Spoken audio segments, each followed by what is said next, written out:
A tired single dad thought it was just another late-night delivery, until a little boy in dinosaur pajamas ran to the door and screamed the words that would change everything, "That's my real dad." But why would a child from a powerful mansion family claim a stranger as his father? And why does the boy's mother look like she's seen a ghost from the past? As secrets spill and a ruthless millionaire steps in to keep control, the truth becomes more dangerous than anyone imagined. A custody battle, hidden lies, and a sick child's fragile heart push this broken family to the edge. Is this single dad about to lose everything, or will love and faith be strong enough to tear down the walls of power and bring a family back together?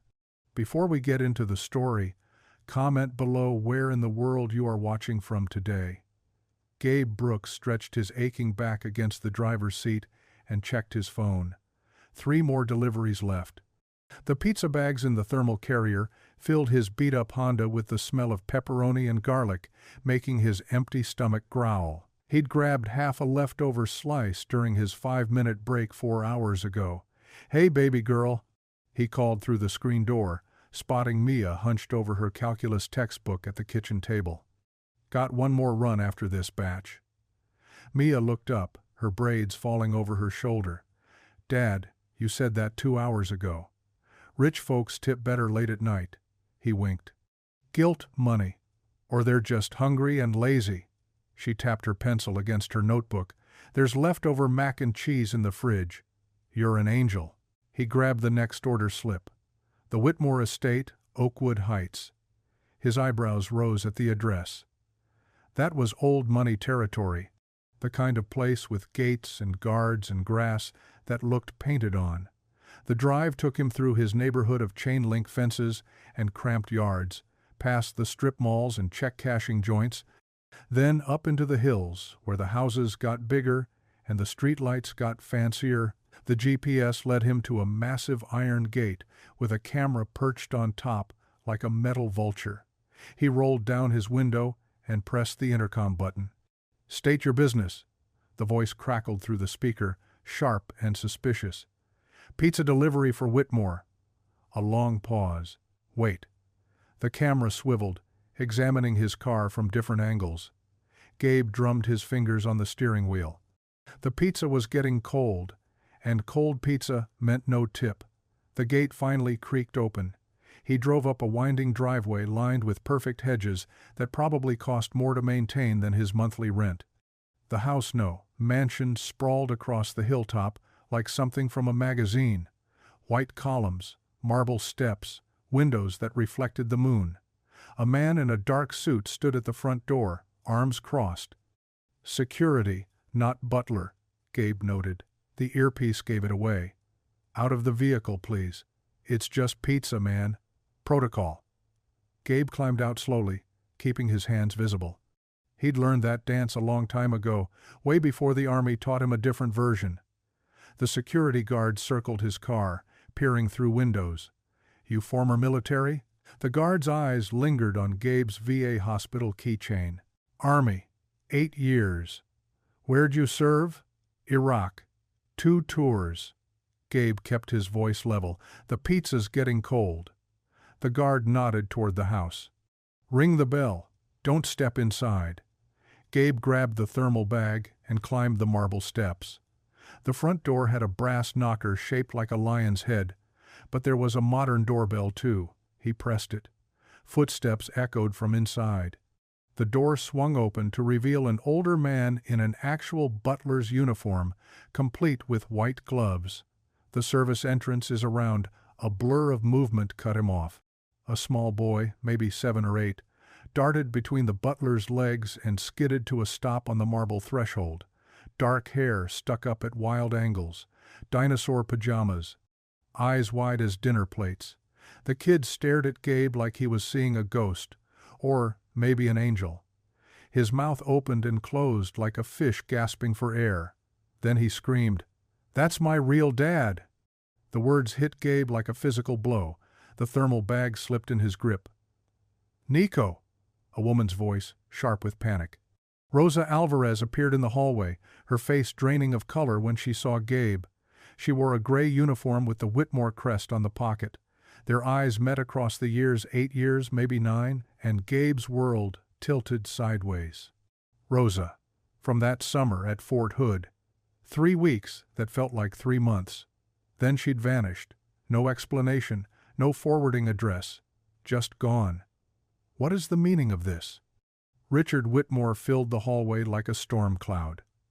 Tall, silver-haired, with the kind of presence that made other men feel small, his cold blue eyes swept from Rosa to the boy to Gabe, calculating, assessing, judging. "Nico, come here."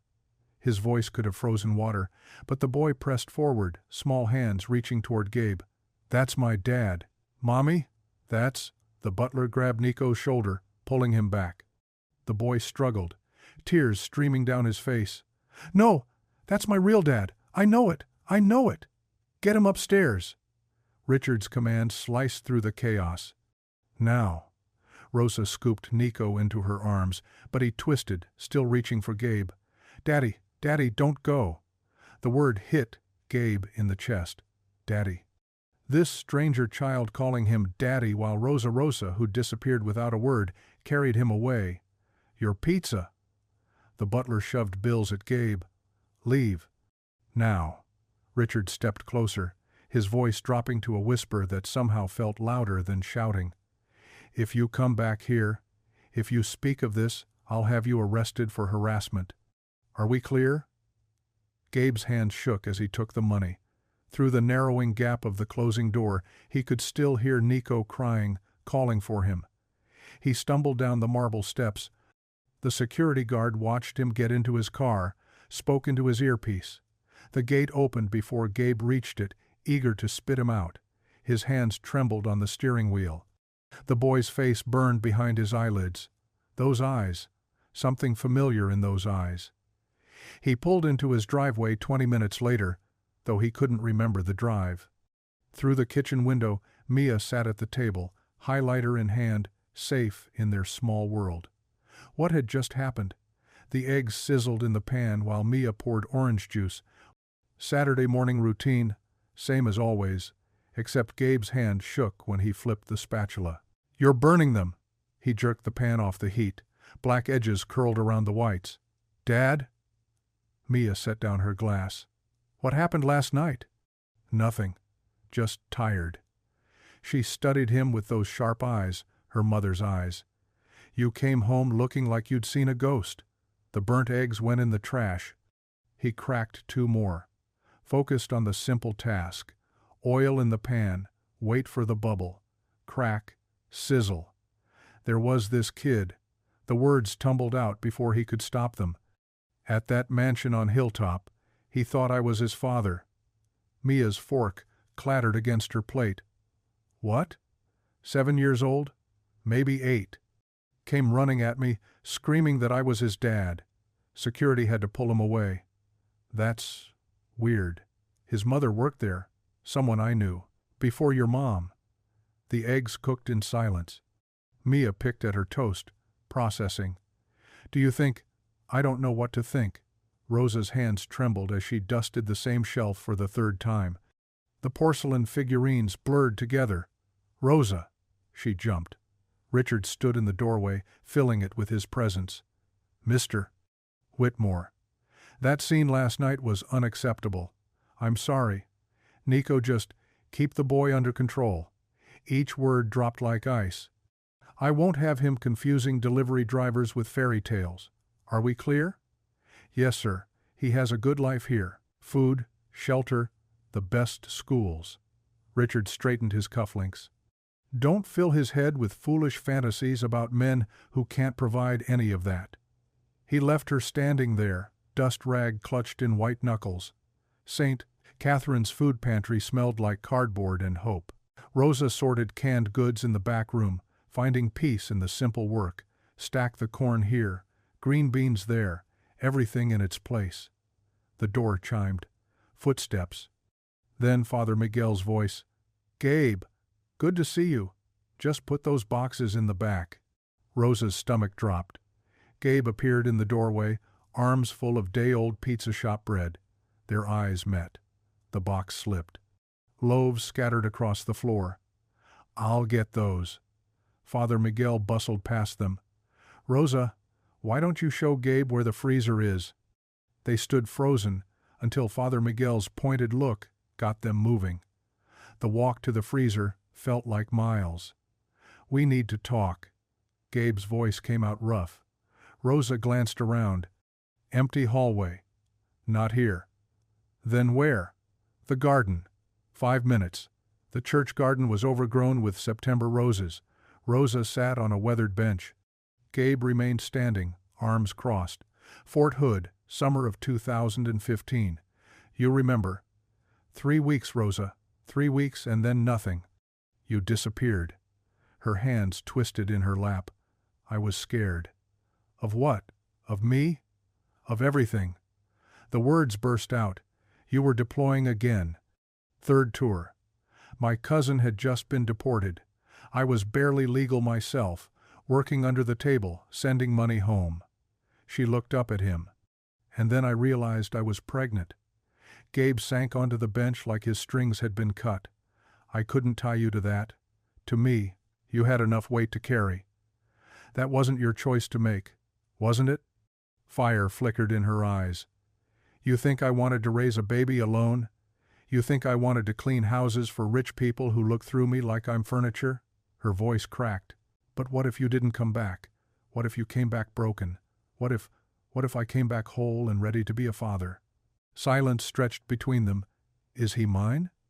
Rosa's tears came fast and quiet. "I think so. The timing. Yes." Gabe's hands clenched and unclenched. 8 years. 8 years of my son's life." "I'm sorry." The words came out broken. "I'm so sorry. Sorry doesn't give me back 8 years." "I know." She stood, wiping her face. "I know it doesn't." She walked toward the church door, stopped, turned back. "He loves dinosaurs. And robots. Reads everything he can find about them. He's brilliant, Gabe. Scary smart. And kind. So kind it breaks my heart sometimes." "Rosa, I'm sorry." Barely a whisper now. "I'm so sorry." She fled inside. Gabe sat in the garden until the sun set, surrounded by dying roses. His bedroom felt too small.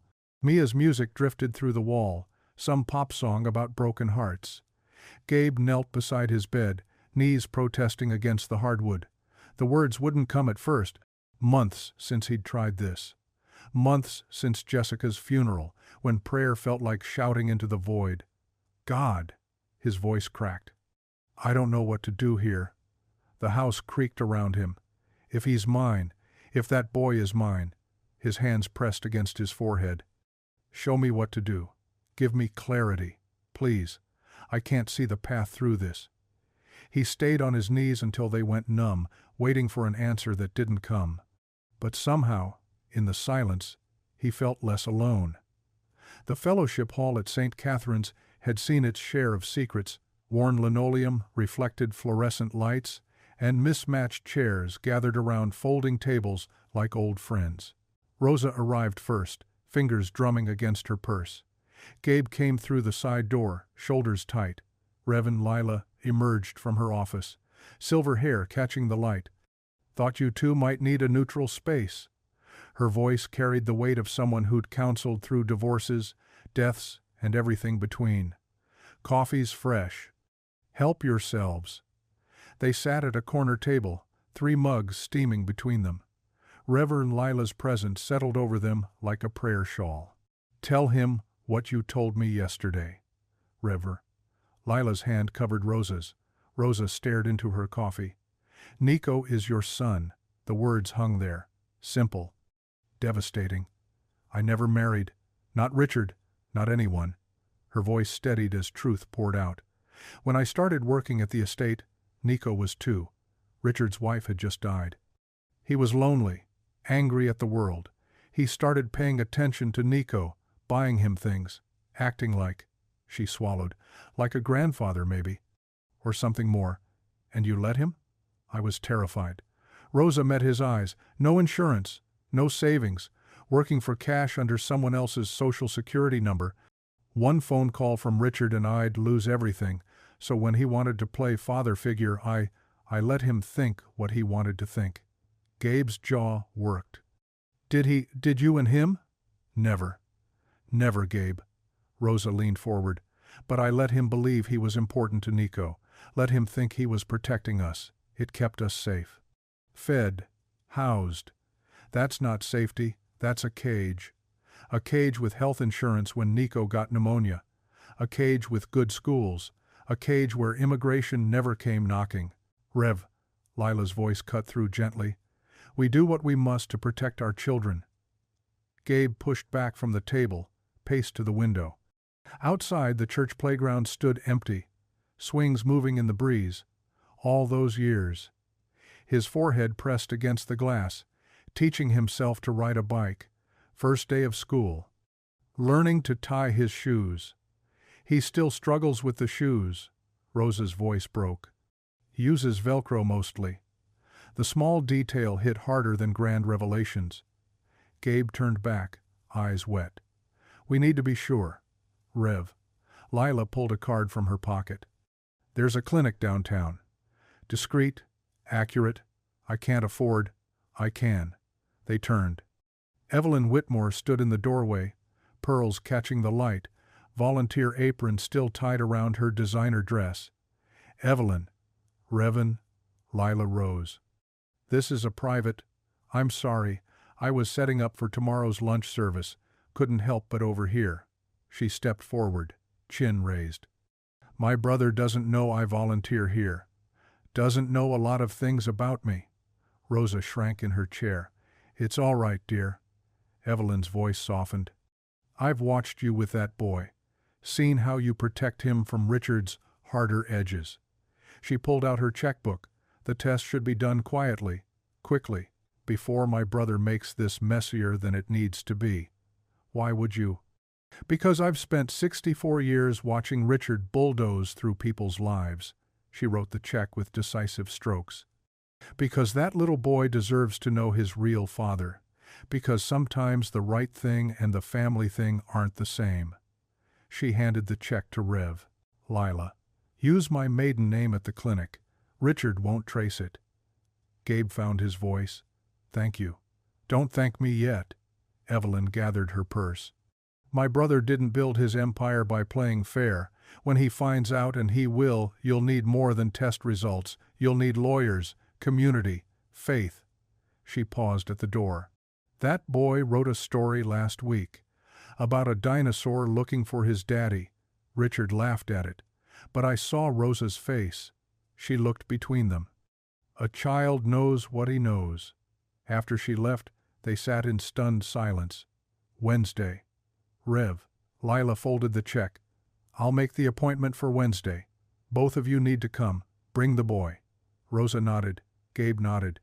They stood awkwardly, not quite together, not quite apart. This doesn't fix 8 years.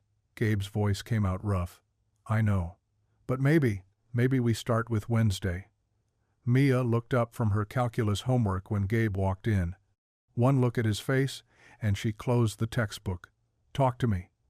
He sat beside her at the kitchen table, their shoulders touching. The story came out in pieces. Rosa, Fort Hood, 8 years of silence.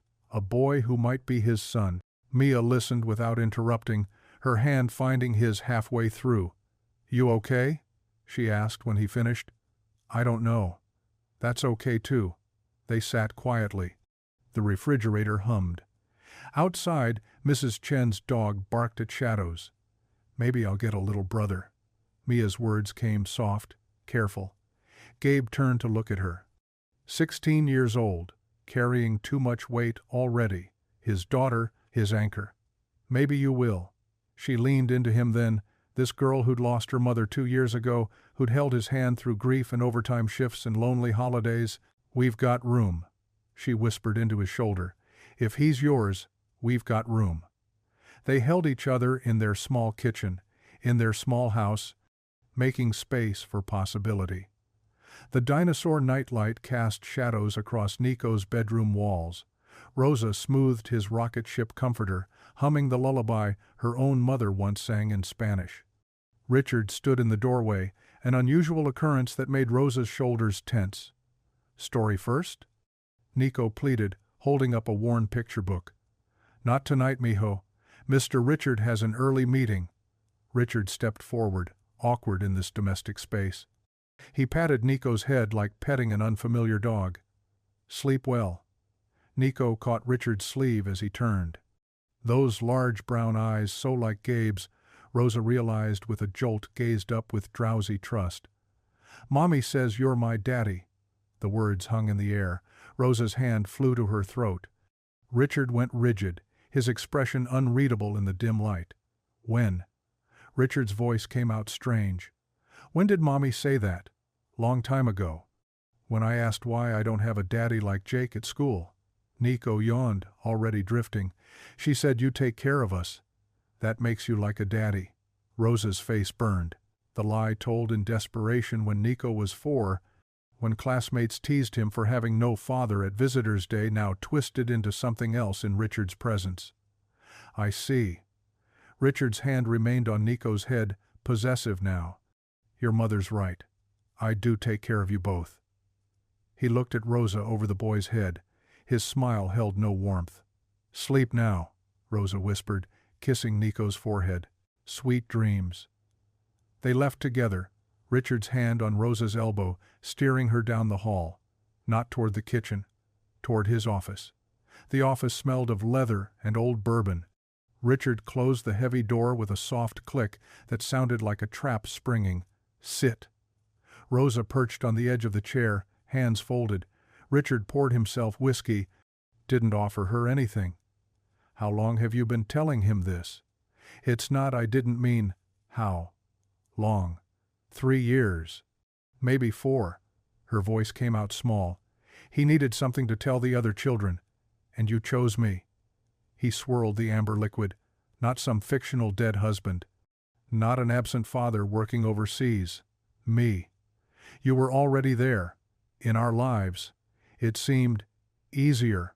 Easier." He sat behind his massive desk. "Do you know what you've done?" Rosa's stomach churned. "You've given me something precious." His fingers drummed the wood. Documentation, the boy's own words. His belief. Any court would find that compelling. Court? That delivery man, sniffing around, making scenes at my home. Richard's voice hardened. "If he thinks he can waltz in here, claiming rights to a child who calls me daddy." "Mr. Richard, please." 8 years, Rosa. 8 years I've housed you. Fed you. Paid for Nico's medical care. His education at Pemberton Academy. Do you know what that costs? "Yes, sir. $32,000 a year. Plus uniforms. Plus the specialist when he had those ear infections." He stood, looming. "I've been more than generous." "You have. Then we understand each other. Nico stays away from that man. No contact. No cards.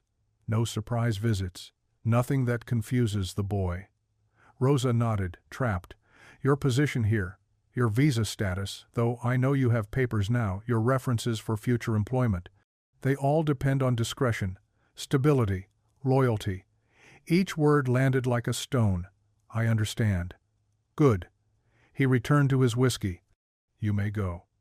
The next afternoon, Gabe parked outside the estate's service entrance.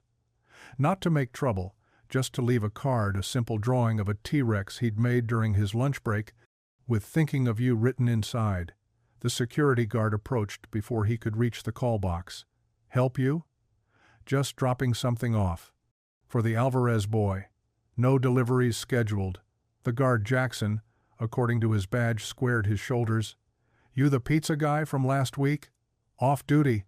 Just wanted to." Mr. Whitmore left specific instructions. "You're not welcome here." A second guard emerged from the booth. Gabe noticed the hand resting on his belt, near the pepper spray. "I'm just leaving a card. That's trespassing, harassment." "Need me to spell it out?" Jackson stepped closer. "You people always trying something. Saw the way you looked at the house. At the cars. Now suddenly there's a kid involved?" Heat crawled up Gabe's neck. "You people? You heard me." Through the estate's kitchen window, a curtain moved. Rosa's face appeared, then vanished. "Leave now, or we call real cops." The second guard pulled out his phone. "Your choice." Gabe looked at the card in his hand. The silly dinosaur grinned up at him. He turned, walked back to his beaten Corolla, feeling their eyes on him the whole way. "Yeah, that's right," Jackson called out. "And don't come back. We got your plates." Ms. Opal's porch smelled like sweet tea and wisdom. She rocked in her chair, while Gabe paced her small front yard, words tumbling out hot and bitter. "Should have seen how they looked at me, like I was trash. Like I was some criminal casing the place." "Mm-hmm." She sipped her tea, and Rosa just watching, couldn't even wave. Couldn't do anything. Fear's a powerful chain. "It's not right, Ms. Opal. None of this is right." He stopped pacing, hands clenched. "That's my son in there. My blood. You sure about that? Got the test results?" "Wednesday. But I know. Soon as I saw him, I knew." Ms. Opal set down her glass, studied him with eyes that had seen 74 years of struggle and survival. The devil always roars loudest before he's cast out. Gabe turned to look at her. "My grandmother used to say," is that, "when things get darkest, when evil men pound their chests and make their threats, that's when they're most afraid. That's when God's about to move. Doesn't feel like God's moving. Feels like I'm David with no stones and Goliath's got lawyers." She laughed, rich and deep. David didn't need fancy stones, just faith and one smooth river rock. She reached out, squeezed his hand. "You got faith?" "Trying to. And you got truth. Truth's better than any river rock." Gabe nodded, anger still simmering but tempered now with something else. Purpose, maybe. Or hope. "Thank you, Ms. Opal." "Don't thank me. Just remember when that devil roars again, and he will, you roar right back, with righteousness, with love for that boy." She picked up her tea again. "And maybe with a good lawyer? The Lord helps those who help themselves, after all." Despite everything, Gabe found himself almost smiling. The church fellowship hall smelled of lemon polish and old hymn books. Evelyn's heels clicked across the worn linoleum as she approached the small group huddled near the piano. In her hand, a white envelope. "It came this morning. Courier service, like you asked." She passed it to Gabe. "I had them send it to my address." His hand shook. Mia pressed against his shoulder, craning to see. Rosa stood apart, wringing her hands like she was washing invisible dishes. The paper inside felt too thin for something so heavy. Gabe's eyes scanned the clinical language, the percentages, the graphs, until they landed on the bold text at the bottom. Probability of paternity. 99.98%. Rosa's knees buckled. Reverend Lila caught her, guided her to a folding chair. "I'm sorry," Rosa sobbed. "I'm so sorry. 8 years. 8 years you missed." Gabe sank into his own chair, the paper trembling in his grip. Not from anger. From something bigger, a joy so fierce it hurt. "Dad?" Mia's voice came soft. "You okay?" He pulled her close, pressed his face into her shoulder. "We have a little boy. You have a brother." Mia's eyes went wide. Then, unexpectedly, she grinned. "Can I teach him about robots?" 3 days later, Foster Park buzzed with Saturday energy.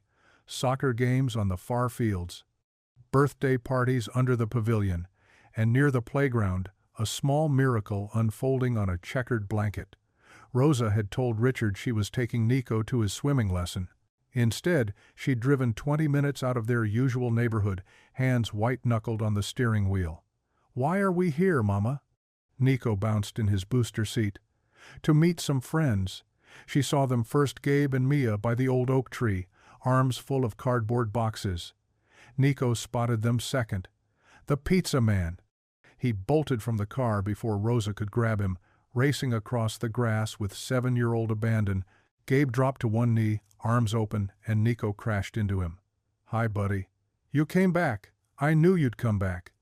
Nico pulled away, suddenly serious. "Are you really my dad?"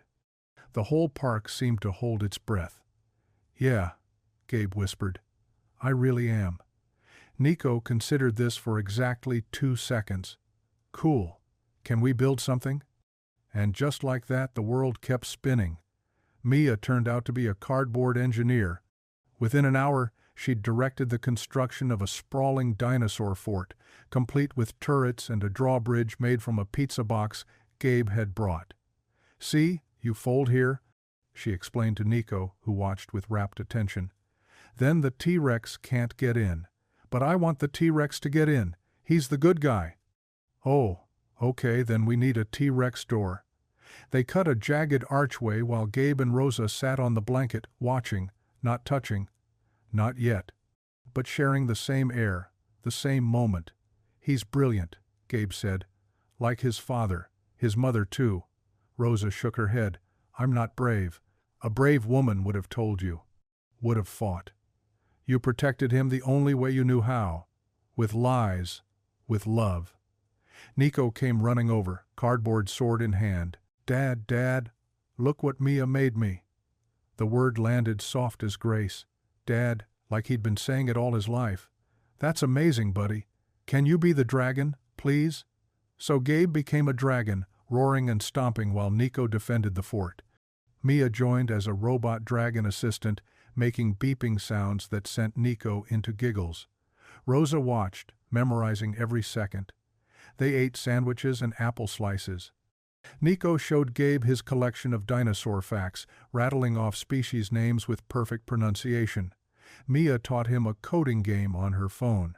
For 3 hours, they were just another family in the park. That night, Gabe sat on the edge of Mia's bed, smoothing her braids.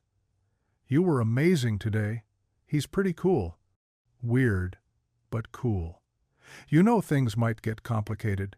More complicated than Mom dying, than you working 2 jobs, than me teaching myself calculus because the school can't afford advanced classes.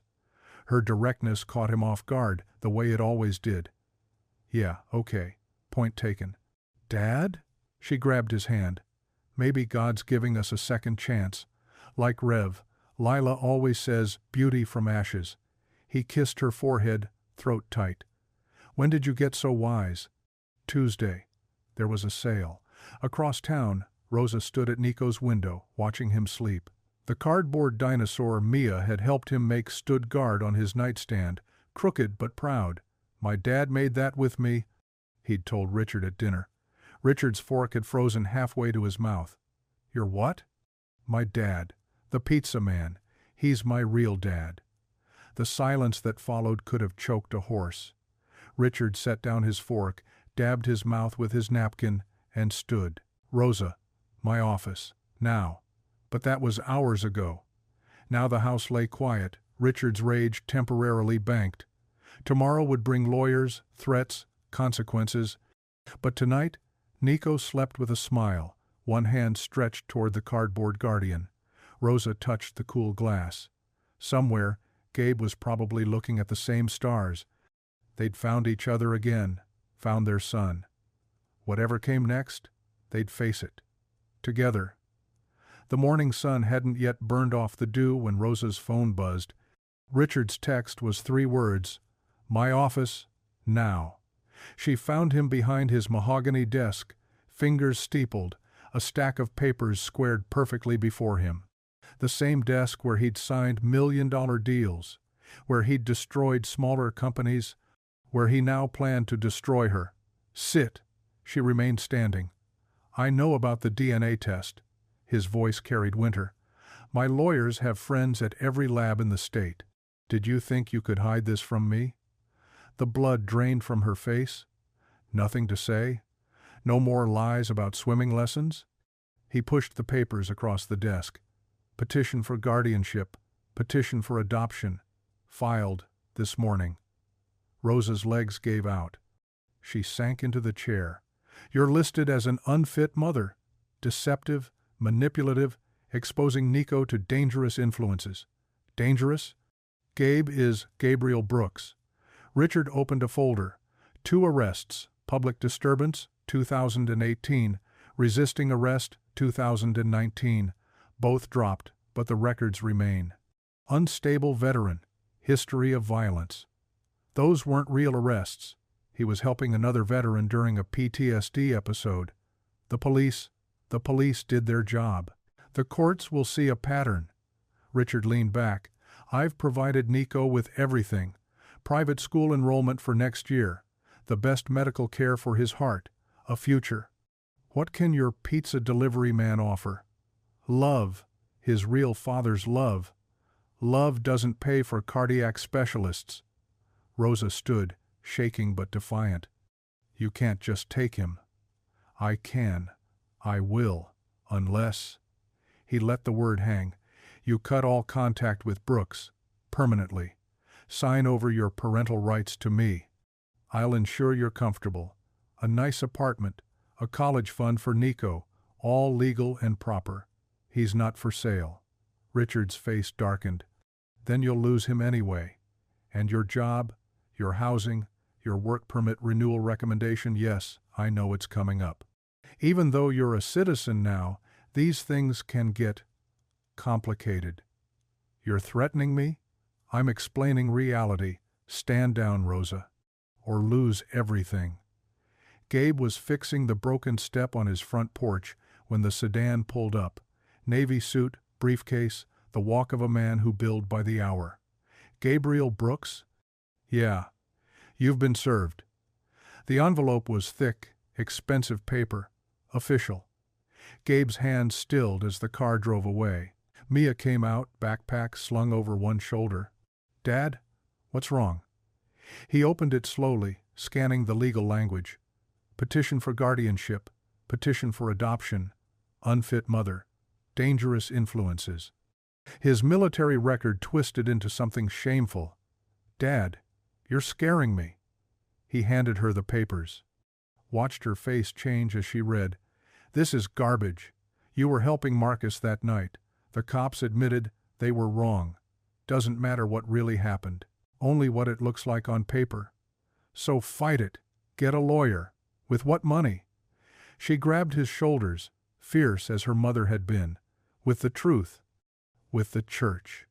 With everyone who knows who you really are. The church fellowship hall smelled like coffee and furniture polish. Rosa arrived first, eyes red-rimmed. Gabe came minutes later. Mia insisted on coming too. Reverend Lila took one look at them and locked the door. Tell me everything. They did. The threats, the petition, the twisted records. The impossible choice. That man, Rev, Lila said slowly, needs Jesus. But until he finds him, you need lawyers. We can't afford Judge Harrison from our congregation, retired, but keeps his license. Ms. Williams from the VA advocacy group. They'll help. Why would they? Because that's what family does. She pulled out her phone, started making calls. Within an hour, they had a meeting scheduled, a strategy forming. He has all the money, Rosa whispered. All the power. David had a slingshot, Reverend Lila replied. Goliath had everything else. Remember how that ended? As they prepared to leave, Reverend Lila gripped their hands. Listen to me, both of you. The enemy wants you to believe you're alone. That poverty is weakness. That truth doesn't matter. But Scripture says, God sets the lonely in families. You aren't alone. This church, this community, we're standing with you. It's not enough, Rosa said. You don't know Richard. What he's capable of. Child, I've faced down men like Richard Whitmore my whole life. They mistake kindness for weakness. They think money is power. But love, truth, faith, those are forces that move mountains. She pulled them into a fierce embrace. Don't you dare give up. That boy needs his real parents. Both of them. Gabe walked home under the streetlights, legal papers heavy in his hand. Mia had gone ahead to start dinner. The night air carried the sound of televisions through windows, families settling in for the evening, normal families. Whole families. He stopped at the corner, where he could see both directions toward his small house, where Mia waited, and back toward the church, where Rosa had driven off to return to the mansion. Tomorrow, they'd start fighting. Tomorrow, They'd face Richard's lawyers, his money, his influence. But tonight, for just a moment, he let himself remember Nico's voice in the park. "Dad, look what Mia made me!" "Dad." The papers crinkled as his grip tightened. Richard Whitmore could file all the petitions he wanted, could twist records, make threats, throw his weight around. But Gabe had faced worse in Afghanistan, had survived loss that would have broken most men, had raised Mia alone when grief threatened to swallow him whole. This rich man with his cold heart and fat wallet? He didn't know what kind of fight he'd just started. The church basement hummed with nervous energy. Folding chairs scraped against linoleum as more people filed in than Gabe had expected. Ms. Opal commanded the coffee station, her purple hat bobbing as she directed the setup. "Loretta, put that green bean casserole next to Margaret's mac and cheese. We think better on full stomachs." Gabe stood near the door, counting faces. Reverend Lila, Evelyn, who'd slipped in through the back, Rosa, twisting a tissue in her hands, Mia setting up a laptop to take notes. Then the Jenkins sisters with their matching patent leather purses, Deacon Williams from the food pantry. Even Marcus, the young vet Gabe had been helping, showed up in his best shirt. "Didn't know this many people cared," Gabe murmured to Reverend Lila. "Child, you've been delivering more than pizza to this community for years." The door opened once more. Judge Harrison walked in tall, distinguished, silver at his temples. Retired 5 years but still carried himself like the courtroom belonged to him. "Where's our David?" he called out. "I hear Goliath needs slaying." The room settled. Gabe stood, cleared his throat. "Y'all know why we're here."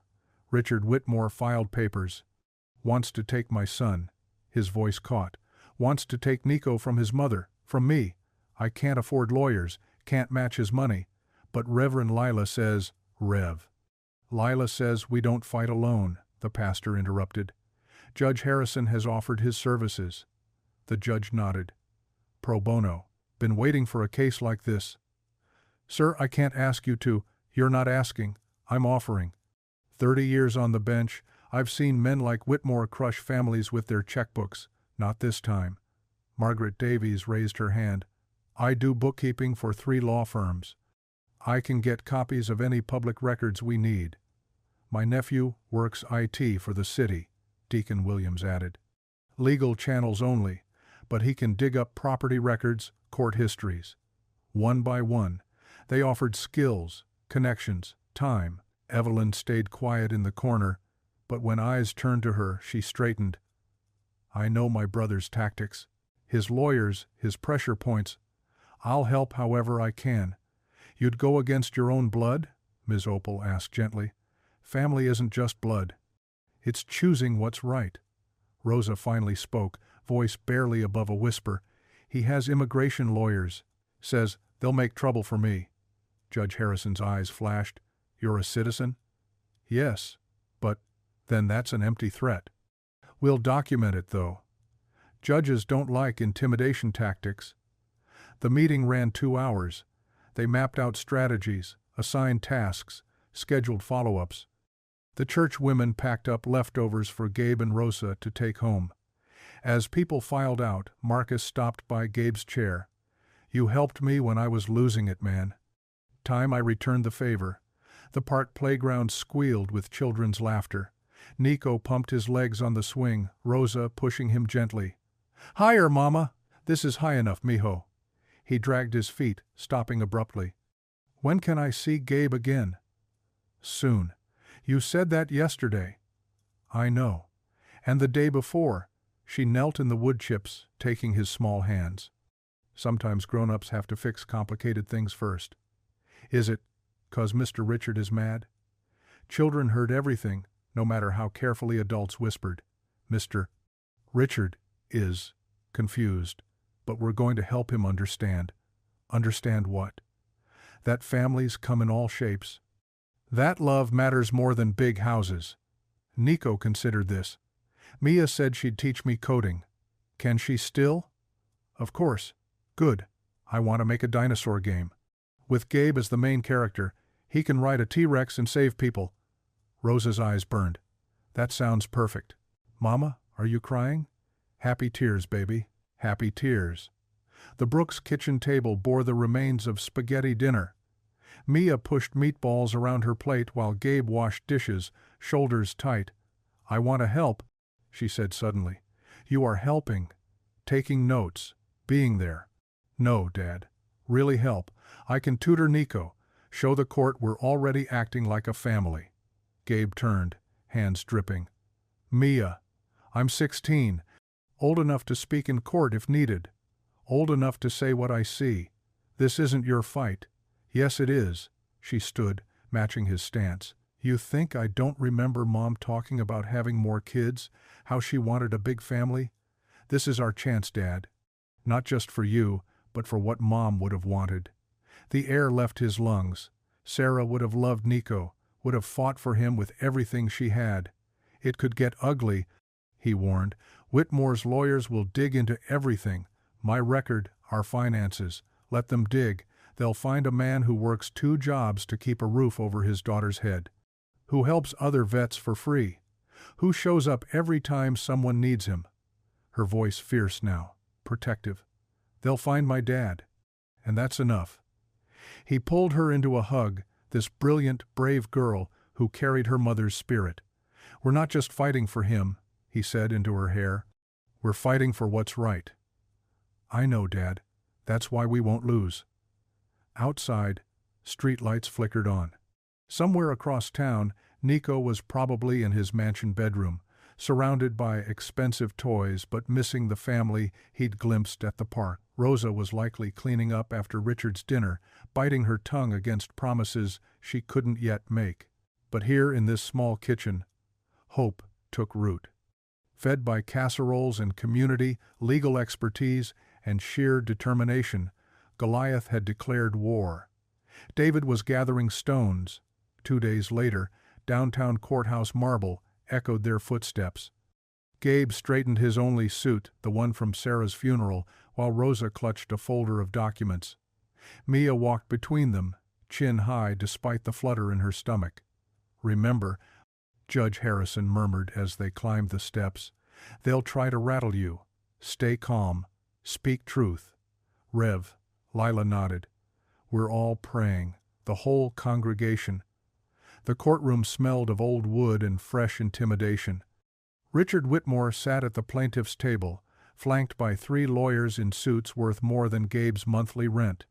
Their briefcases gleamed. Their faces showed nothing. All rise for the Honorable Judge Patricia Chen. Judge Chen took her seat, scanning the room with sharp eyes. This is a preliminary hearing regarding custody petition for the minor child, Nico Alvarez. I'll hear arguments and testimony to determine temporary arrangements while the full case proceeds. Richard's lead attorney stood silver-haired, smooth as ice. Your Honor, we represent Mr. Richard Whitmore, who has provided a stable home for this child since birth. The respondents include an admitted liar, he gestured at Rosa, and a man with a concerning history of instability and run-ins with law enforcement. Gabe's hands clenched under the table. We'll present evidence that Mr. Brooks cannot provide adequate care, given his erratic employment, recent widowhood, and past arrest record. Ms. Alvarez, meanwhile, has proven herself unreliable through her own deceptions. The words fell like hammers. Each one calculated, precise, damaging. Their side's lawyer, a young public defender Evelyn had found, stood on shaking legs. Your Honor, we'll demonstrate that Mr. Brooks is the biological father, confirmed by DNA evidence, and that both he and Ms. Alvarez are fit parents whose past actions came from circumstances beyond their control. Proceed. The first hour was brutal. Richard's lawyers presented Gabe's work history, multiple jobs, irregular hours. They highlighted his VA counseling sessions, spinning grief support into mental instability. They showed photos of his modest home versus the Whitmore mansion. Can Mr. Brooks even afford proper medical care for a child with a heart condition? The silver-haired lawyer asked. Then came Rosa's cross-examination.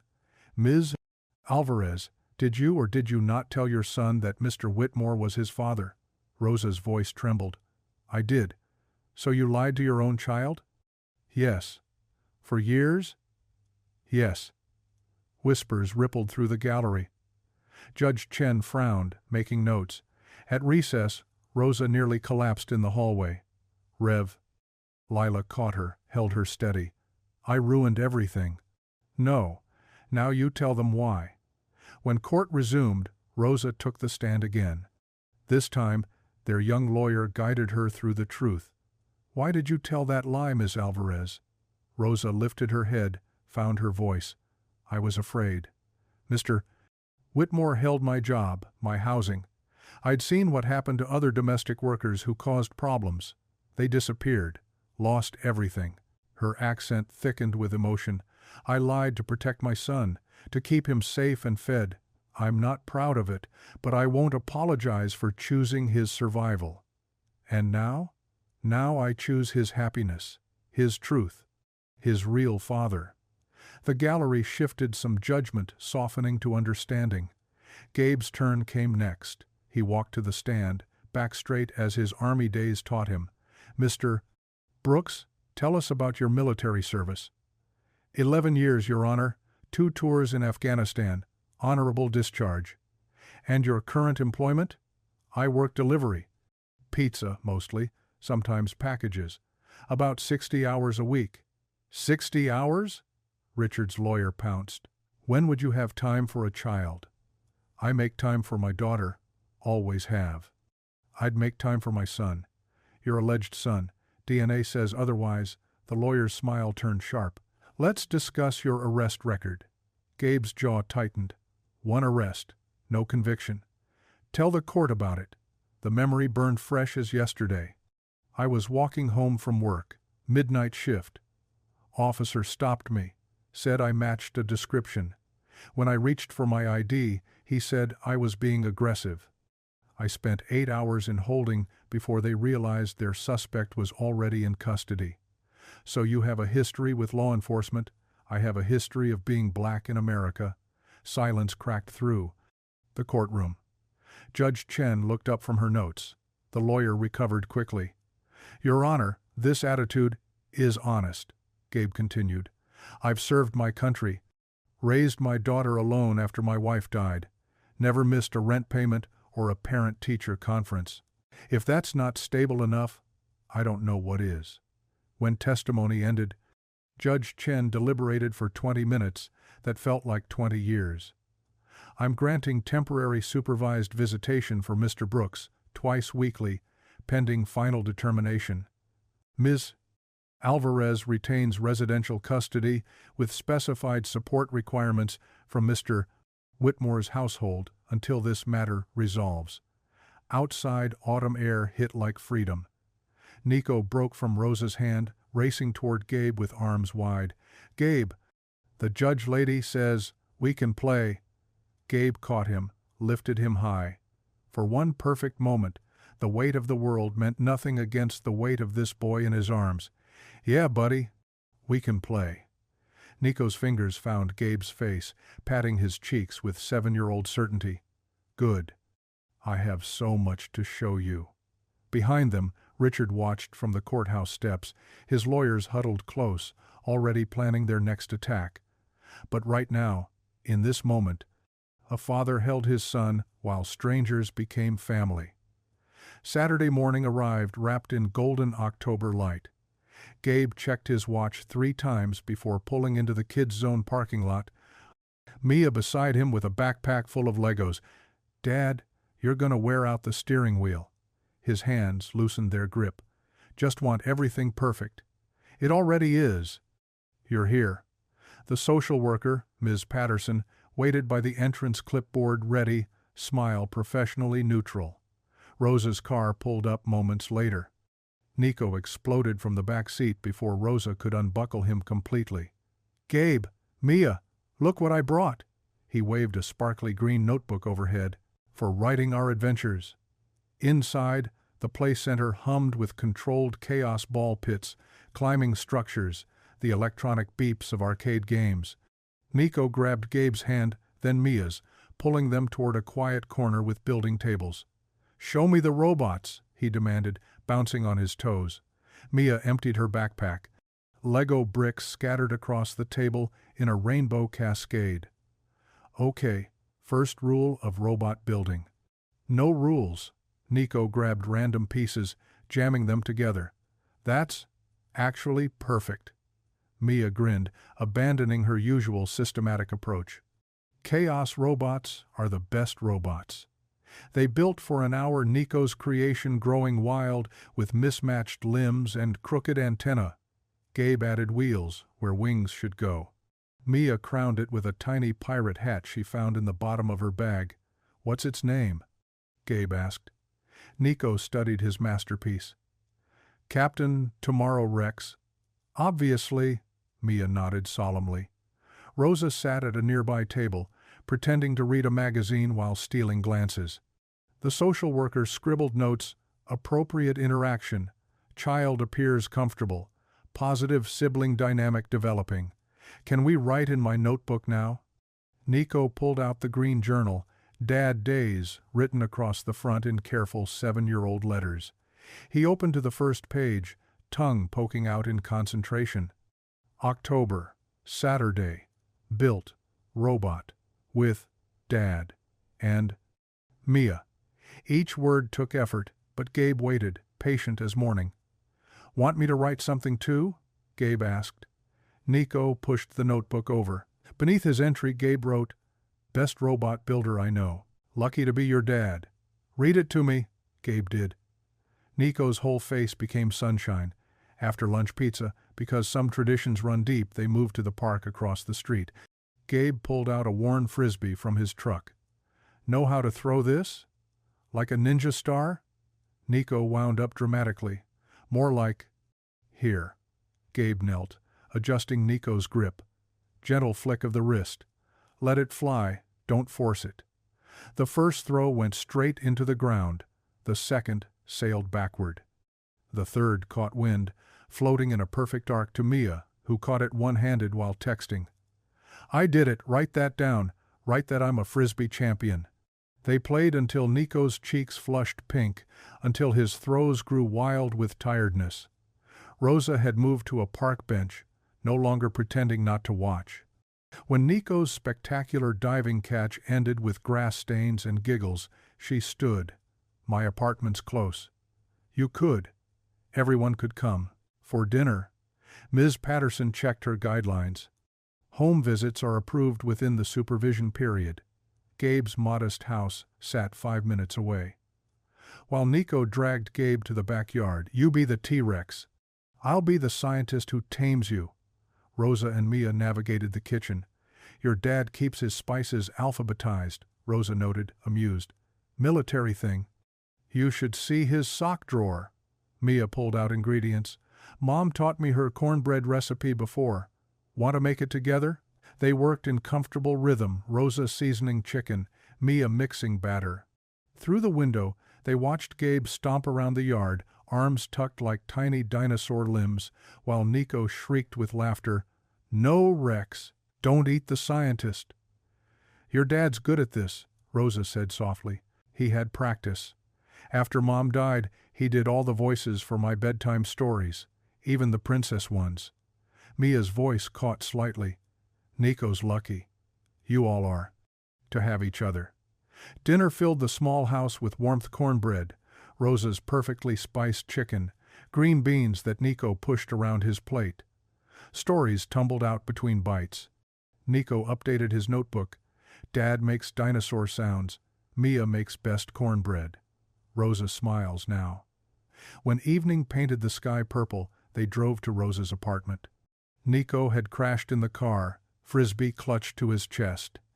Gabe carried him inside, this small weight that somehow held his whole heart. Rosa pulled back dinosaur sheets. Gabe lowered Nico gently, tucking the covers around him. "Gabe?" Nico's eyes fluttered open. "You'll come back?" "Next visit's Tuesday, buddy. I'll be here." "Promise?" "Promise." Nico's hand found Gabe's face again, that same pat from the courthouse. "Good. Captain Tomorrow Rex needs you." Outside Rosa's door, she touched Gabe's arm. "Thank you for being patient with him, with me. We're family, Rosa, all of us." However long it took to find each other. That night, Rosa checked on Nico 3 times. Each time, she found him sleeping peacefully, the green notebook pressed against his chest, Frisbee on the nightstand. For the first time since she'd held him as a newborn, afraid and alone, she slept without fear, chasing her dreams. The church lawn transformed into something magical that Saturday afternoon. Folding tables covered in mismatched tablecloths stretched between the old oaks. Smoke from 3 different grills seasoned the air with promise. Higher on the left, Ms. Opal directed 2 veterans stringing lights between trees. Lord didn't make crooked rainbows, and we're not having crooked lights. Gabe flipped burgers while keeping one eye on Nico, who stood on a milk crate beside him, wielding tongs like a sword. "When do I flip them? See how the edges are browning? Almost time." Gabe guided Nico's small hand. "Gentle now. Don't squeeze the juice out." The burger flipped perfectly. Nico pumped his fist. "I'm a grill master." "Natural talent," agreed Marcus, one of Gabe's VA buddies, manning the next grill. Kids got the touch. Across the lawn, Mia had gathered a crowd of children around a card table. "Okay, everyone stand back. Science is about to happen." She positioned the vinegar bottle over the model volcano, really just baking soda in a plastic cup surrounded by clay. The eruption sent kids squealing backward, then surging forward to see it again. "My turn! My turn!" Nico abandoned his post, racing over. "Finish those burgers first, soldier," Gabe called. Rosa emerged from the church kitchen carrying potato salad, Reverend Lila beside her with coleslaw. They moved like they'd done this dance before, women who knew how to feed a multitude. "Never seen him this happy," Rosa said, watching Nico bounce between the grill and Mia's science show. "Joy looks good on all of you," Reverend Lila replied. The afternoon unfolded in perfect moments. Tommy from down the street taught Nico to whistle. Ms. Opal's granddaughter painted butterflies on children's faces. Marcus told war stories that somehow turned funny, earning belly laughs from the circle of veterans nursing sweet tea in the shade. "Your boy's special," Marcus told Gabe during a quiet moment. "Way he brings people together." "Gets it from his mom," Gabe said, nodding toward Rosa organizing a 3-legged race. As golden hour painted everything warm, someone cranked up the speakers. Marvin Gaye flowed into earth, wind, fire. Ms. Opal started a line dance that pulled in half the crowd. Nico attempted to follow, his 7-year-old coordination creating new moves entirely. "Like this, baby." Ms. Opal showed him the steps. "I'm doing the dinosaur version." "Course you are." Gabe found himself standing beside Rosa, both watching their children, Mia teaching younger kids the electric slide, Nico spinning until dizzy. "This could be our life," Rosa said softly. "Will be," Gabe corrected. The sun dipped lower, painting long shadows. Kids played tag, weaving between adults, balancing paper plates. Nico led the pack, his laughter carrying over everything. Then, mid-sprint toward base the big oak tree, his legs folded. Not a trip, not a stumble. A collapse, like someone cut his strings. "Nico!" Rosa's scream sliced through Marvin Gaye. Gabe vaulted over a bench, reaching him in 3 strides. The boy's eyes rolled back, skin going gray-pale. "Call 911. Reverend." Lila already had her phone out. Gabe cradled Nico, checking his pulse, rapid, thready. "Stay with me, buddy. Stay with me." Marcus cleared a path. "Everybody back. Give them room." Mia appeared with water and a cool cloth. Rosa knelt beside them, hands shaking as she stroked Nico's hair. "Please, baby, please." The ambulance screamed into the church lot in 6 minutes that felt like 60. Paramedics worked with practiced efficiency, oxygen mask, IV line, careful transfer to the stretcher. "Parents?" We're both, Gabe and Rosa said together. "One can ride." "Rosa," Gabe said immediately. "I'll follow with Mia." The hospital waiting room became their world. Harsh fluorescent lights. Coffee that tasted like regret. Ms. Opal arrived with Reverend Lila, then Marcus and others, until they filled half the space. Dr. Patel emerged after an eternity. The heart murmur has progressed to moderate stenosis. He needs intervention now. Whatever he needs, Gabe said, there's significant bleeding risk. We'll need compatible blood on standby. His type is O negative. That's mine, Gabe interrupted. O neg. I can donate. Are you certain? We need to type match. I'm certain. Test me, but I'm certain. They wheeled Gabe to donation while Nico went to surgery. He watched his blood fill bag after bag, willing each drop to carry strength, love, whatever his son needed.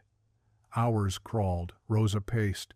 Mia solved the waiting room's entire puzzle collection. Ms. Opal led quiet prayers that grew to include strangers waiting for their own news. Finally, Dr. Patel returned, exhaustion and relief mixing on her face. The procedure went well. He's stable. The collective exhale could have powered the hospital. In recovery, Nico looked impossibly small among the machines, but his eyes opened when Gabe entered, hand reaching out weak but sure. "Dad?" "Right here, buddy." "Did I miss dessert?" Ms. Opal made cobbler. Soft laughter rippled through the room. Rosa kissed Nico's forehead, tears falling freely. "We saved you some. Good. Captain Tomorrow Rex needs cobbler to fight evil." Gabe felt Mia press against his side. He kissed the top of her head, arm pulling her close, while his other hand held Nico's. "We're a family," Rosa whispered, saying what they all felt. The monitors beeped steadily. Outside, the church cleanup could wait. In this room, surrounded by love and medicine and grace, everything that mattered was already here. The morning after Nico's surgery, Gabe's phone buzzed before his alarm. Marcus's text read, "Turn on Channel 7. Now." The headline crawled across the screen. Local delivery driver's custody battle takes dramatic turn. The reporter stood outside the hospital, voice dripping false concern. Sources close to the Whitmore family report that Gabriel Brooks, who recently claimed paternity of 7-year-old Nico Alvarez, may be using the child's medical emergency to gain public sympathy in his custody dispute with respected businessman Richard Whitmore. Gabe's coffee mug hit the counter hard enough to crack. The segment continued. Unnamed sources questioned why a part-time pizza driver thought he could provide for a sick child. They highlighted his military discharge honorable, but twisted to sound suspicious. They mentioned the old arrest, the one where he'd been wrongfully detained, as if it proved something dark. "Dad?" Mia stood in the doorway, phone in hand. "It's everywhere online." The comment sections were poison. Anonymous accounts called him a deadbeat, a scammer, worse. Someone had posted his delivery routes. Another suggested child services investigate Mia's living situation. "Don't read those," Gabe said, but Mia's face had already gone tight with anger. "They don't even know you." His phone rang. "Tony's Pizza." "Gabe, need you to come in. Not for a shift, we need to talk." The office smelled like old garlic and disappointment. His manager, Kevin, couldn't meet his eyes. "Look, I don't believe any of this garbage, but corporate's getting calls. Threats, even. They want me to reduce your hours until this blows over." "Reduce to what?" "Maybe 1 shift a week, for safety reasons." "Whose safety? Mine or the company's image?" Kevin spread his hands helplessly. "I got 3 kids myself, Gabe. I'm sorry. 1 shift wouldn't cover groceries, let alone rent." Gabe walked out into noon sun that felt too bright for the darkness settling in his chest. At the Whitmore estate, Rosa polished silver that didn't need polishing, trying to stay invisible. Richard's footsteps announced him before his shadow fell across her work. "Rosa, my office." The office gleamed with old money and newer cruelty. Richard gestured to a folder on his desk. Glossy real estate photos spilled out. A luxury apartment downtown.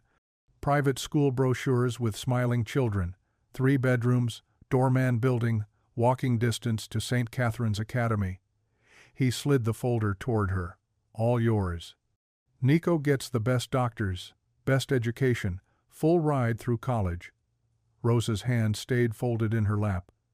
There's just one small requirement, Richard continued. This nonsense with the delivery driver ends. Completely. No contact, no visits.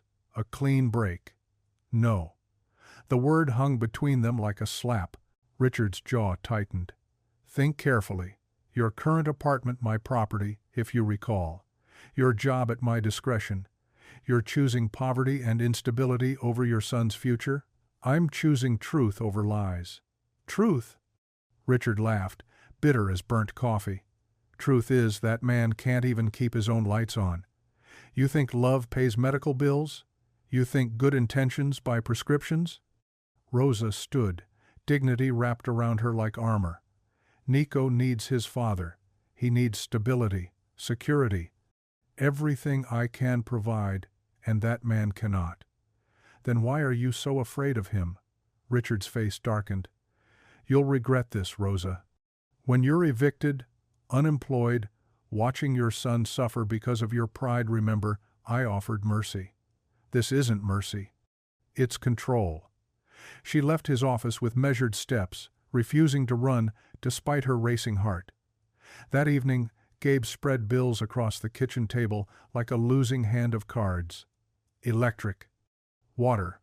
Rent circled in red. His calculator wouldn't change the math no matter how many times he ran it.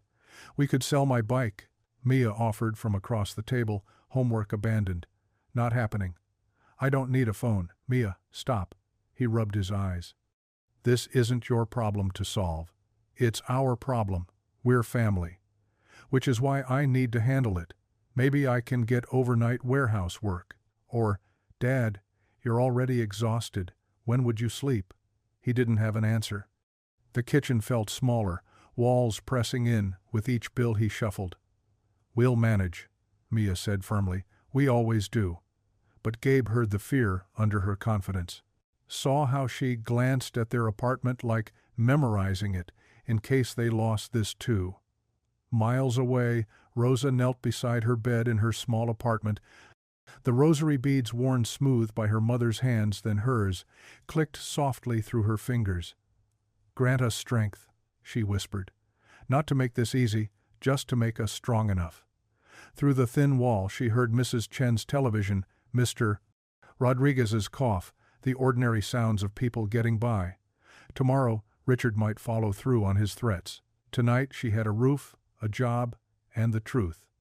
The phone beside her bed showed a text from Gabe, Nico stable. Asking for you both tomorrow. She typed back, we'll be there. Because they would. Whatever came next, they'd face it together. Richard could take her job, her home, but not the family they were building from love and determination and grace. The rosary beads continued their quiet rhythm. Outside, the city hummed its nighttime song. Somewhere, Gabe paced his kitchen. Somewhere, Mia pretended to sleep. And in a hospital bed, Nico dreamed of dinosaurs and fathers and coming home.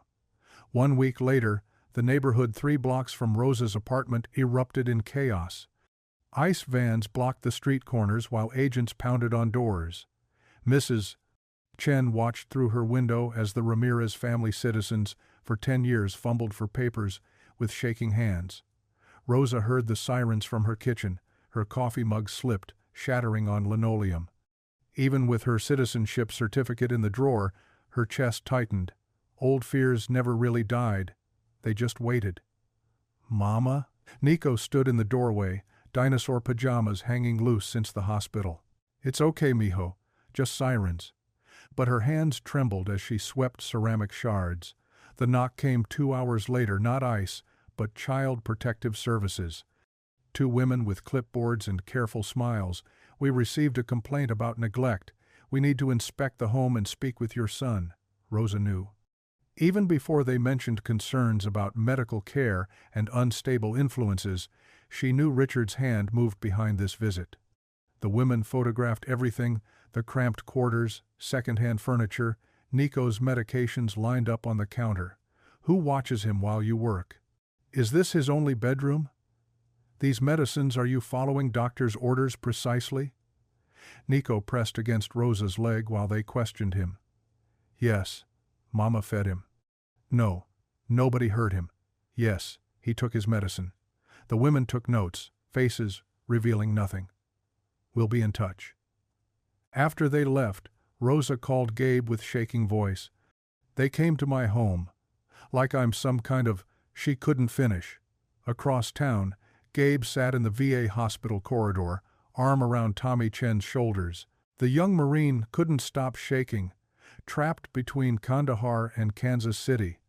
Gabe recognized the 1,000-yard stare, the sweat, the way Tommy's hands clenched and released. Breathe with me, brother. You're safe. You're home. But home was slipping away from Gabe, too. His phone buzzed repeatedly. His supervised visit started 20 minutes ago. He couldn't leave Tommy like this, not when the kid might hurt himself. I can't make it stop, Tommy gasped. Yes, you can. We're gonna get through this together. Another hour passed before Tommy stabilized, before nurses took over. Gabe raced to the visitation center, but the supervisor had already filed her report. Nico had waited, asking every few minutes when Dad would come. I'm sorry, Mr. Brooks. The court has strict guidelines. 3 days later, the ruling came down. Supervision privileges suspended pending review. Gabe read the letter 3 times before it sank in. They'd twisted his compassion into abandonment. That evening, he sat on his porch steps, head in his hands. Mia found him there after school. Dad?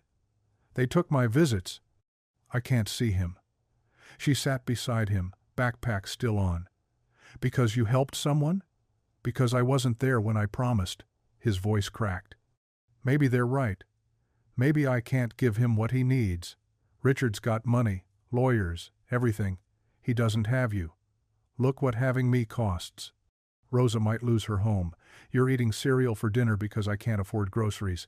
Now, Nico, Dad, stop. But he stood, pacing the small porch. My whole life, I've tried to do right. Served my country. Raised you best I could. And for what? So some rich man can destroy us with phone calls? You're not giving up. Maybe I should. Maybe everyone's better off. The sound started soft humming from next door. Ms. Opal on her porch, thick cardigan against the evening chill, humming Wade in the Water. Mrs. Patterson joined from across the street. Then the Johnsons. What's happening? Mia whispered. Car doors slammed. Reverend Lila walked up the sidewalk carrying a box of candles. Behind her, church members streamed in the choir, the deacons, Tommy Chen still shaky but standing. Veterans from Gabe's support group. Parents from Mia's school. Opal called. Rev. Lila said simply, said you needed reminding who you are. They filled the tiny yard, spilled onto sidewalks. Candles flickered to life, one by one, pushing back the dark. Someone started Amazing Grace. Voices weaving together, rough and sweet, young and old. Rosa arrived with Evelyn, both carrying grocery bags that neighbors quickly unpacked, casseroles appearing on porch steps, sandwiches passed hand to hand. Rosa reached Gabe through the crowd, took his face in her hands. You don't walk off battlefields, remember? Neither do I.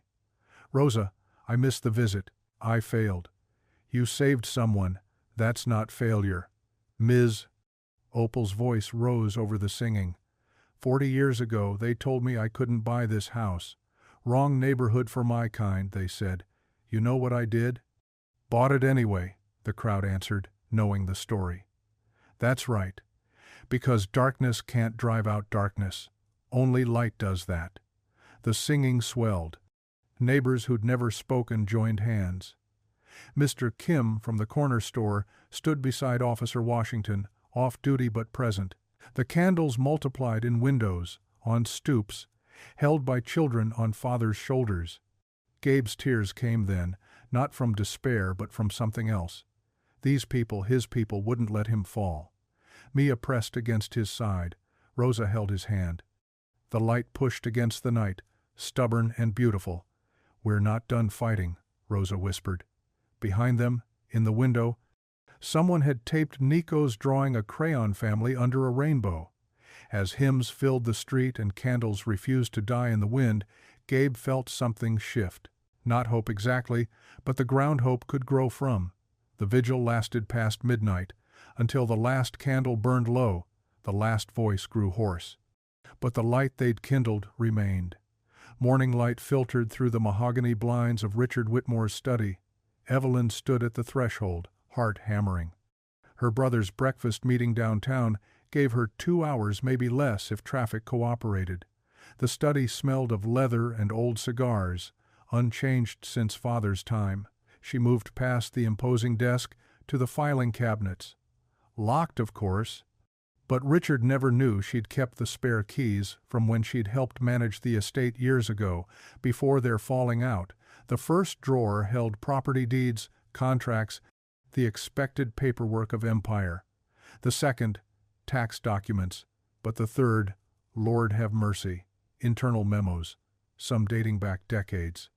Rodriguez family application denied neighborhood stability concerns. Washington rental inquiry refer to wait list, permanent. Maria Santos termination approved, complained about wage discrepancy. Her hands trembled as she photographed page after page. Here was Whitmore Realty's real foundation, not business acumen, but systematic exclusion. Property managers instructed to find violations for certain tenants. Maintenance requests ignored based on surnames. A whole file labeled quiet resolutions settlements with gagged signatures. The last folder made her sink into Richard's chair. Photos of bruised housekeepers. Complaints that never reached police. Her brother's scrawled notes, handled internally. No further action required. She'd known Richard was hard, cold even. But this was evil dressed in expensive suits. The garage door rumbled. Evelyn's pulse spiked too early. He was back too early. She grabbed the most damning documents, stuffed them in her purse, and locked the cabinet. Footsteps in the hallway. She snatched a book from the shelf, settling into the wingback chair as Richard entered. "Evelyn, what are you doing here?" "You left your medication at church yesterday." She gestured to the pill bottle on his desk, placed there moments ago. "Thought I'd drop it off. You know how you are about your blood pressure." His eyes narrowed, scanning the room. Everything appeared untouched. "I don't need mothering." "No, you need humanity, but that seems in short supply." She stood, smoothing her skirt. "I'll see myself out." She drove straight to the church, hands shaking on the wheel. Rev. Lila and Rosa waited in the fellowship hall, Nico coloring at a nearby table. "What's wrong?" Rosa asked immediately. Evelyn spread the documents across the table. Rosa gasped. "Rev." Lila's jaw tightened as she read. 20 years of this," Evelyn said. "Maybe more. Every family he's destroyed, every person he's crushed, it's all here." "Why show us, Rev?" Lila asked gently. "Because I've been a coward. I knew something was wrong, felt it in my bones, but I looked away, kept the peace." Tears ran down her cheeks. "I can't anymore. Not when I see what he's doing to you, to Gabe, to that precious boy." Rosa clasped her hand. "It's not too late. I'll testify. Whatever you need. My brother built his kingdom on others' pain, but kingdoms built on lies always fall." Across town, Gabe helped Mia construct a model solar system for her science project. Styrofoam balls covered their kitchen table, paint bottles lined up like soldiers. "Saturn's rings need more glitter," Mia decided. "Everything needs more glitter according to you. Facts are facts." They worked in comfortable rhythm, Gabe holding planets, while Mia painted. This was what Richard would never understand. Fatherhood wasn't about money or power. It was Saturday afternoons covered in glue and glitter, listening to Mia explain why Pluto deserved planet status again. "Dad?" She didn't look up from Jupiter's great red spot. "You okay?" "Getting there. Last night, all those people." She set down her brush. "They really love you. They love what's right. Sometimes that means showing up for someone, Like you showed up for that veteran instead of the visit? The pain lanced through him fresh. Yeah, I'm proud of you for that. She picked up Mars, considering its color. Nico will understand someday. The right thing isn't always the easy thing. When'd you get so wise? Had a good teacher. They painted in silence until Venus gained clouds and Neptune found its blue. The suspension still hurt, but here with Mia, creating worlds from foam and paint, Gabe remembered what he was fighting for. Not just Nico, but the right to love freely, to build families from joy instead of fear. That evening, Evelyn sat in her own kitchen, phone heavy in her hand. Richard answered on the third ring. "What is it, Evelyn?" "I know about the files, the rental discrimination, the settlements." Silence. Then, "You were in my study." "The truth will come out, Richard, with or without your confession." "You wouldn't dare. Your family. So is Gabe. So is Rosa. So is that little boy you're trying to steal." Steel entered her voice, surprising them both. "You can end this gracefully or have it end you. Choose. You always were soft. Weak." I was silent. "There's a difference." "Not anymore." She hung up before he could respond. Through her window, she watched the neighbors' children play in the fading light, their laughter carrying on the wind. Tomorrow would bring lawyers and battles, but tonight she'd finally chosen the right side. Her phone buzzed a text from Rosa. "Thank you. We're stronger together." Yes, Evelyn thought, looking at the photos of evidence on her phone. They were. 2 days later, autumn light streamed through the stained glass windows of Gabe's church, painting the packed sanctuary in amber and crimson. Veterans filled the pews alongside regular congregants, some in dress uniforms, others in their Sunday best with small pins declaring their service. Reverend Lila stood at the pulpit, her voice warm as honey. "Today we honor those who served, but also remember that battles don't always end when soldiers come home." Gabe sat in the third row, Mia's hand in his. His prepared notes trembled in his other hand. He'd tried refusing 3 times, but Rev Lila possessed a gift for gentle insistence. "Dad, you're gonna do great," Mia whispered. Behind them, the heavy oak doors creaked. Richard Whitmore entered, Evelyn guiding him to a back pew. Heads turned. Whispers rippled. Richard's presence at their church was like finding a wolf in the sheep pen. "And now," Reverend Lila announced, "Gabriel Brooks will share his testimony." Gabe's legs felt like water as he approached the pulpit. The microphone seemed miles high. He cleared his throat, set aside his notes. "I wrote a speech," he began, "but standing here, looking at all of you, I think I'll just speak from the heart." Ms.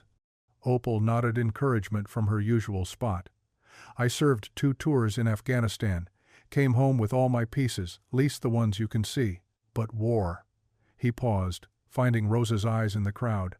"War changes you. Makes you think walls keep you safe, that staying distant protects the people you love." Richard shifted, hand moving unconsciously to his jacket pocket. "I lost my wife 3 years ago. Cancer took her in 6 months. Sarah was the brave one. She faced death like she faced life, with grace and determination. Left me with our daughter Mia and a promise to keep living, keep loving." Mia wiped her eyes, chin high. "Lately I discovered I have a son. 7 years I didn't know. 7 years of first words, first steps, birthdays, and bedtime stories I missed. Some might say I should be angry. Maybe I was for a minute." Gabe's voice steadied, gaining strength. "But anger's just fear, wearing a costume. And fear? Fear tells you to fight everyone, trust no one, build walls so high even love can't climb them. I know because I lived behind those walls, thought I was protecting Mia from more loss." He looked directly at Richard now. "Truth is, family isn't about power. It's not about money or control or who has the best lawyers. Family is about presence, showing up when it's hard, staying when it'd be easier to leave. Family is teaching your daughter to paint planets on a Saturday afternoon. It's holding a stranger's hand through a panic attack at the VA because you recognize the terror in his eyes." Several veterans nodded. understanding etched in their weathered faces. My son, Nico, he needs more than one person can give. He needs a community. He needs all of us, working together, showing him that love multiplies when you share it. Gabe's voice caught. I made mistakes, missed opportunities because I was scared or tired or too proud to ask for help. But here's what Sarah taught me, what this church reinforces every Sunday. Grace means you get another chance. Redemption means your worst day doesn't define you. He found Richard's eyes again, surprised to see moisture there. Some of us came back from war carrying invisible wounds. Some of us built empires to feel safe. Some of us ran from love because we thought we didn't deserve it. But we're all here now, in this moment, with a choice. We can keep fighting wars that ended decades ago, or we can lay down our arms and build something better. The congregation held its breath. I choose to build.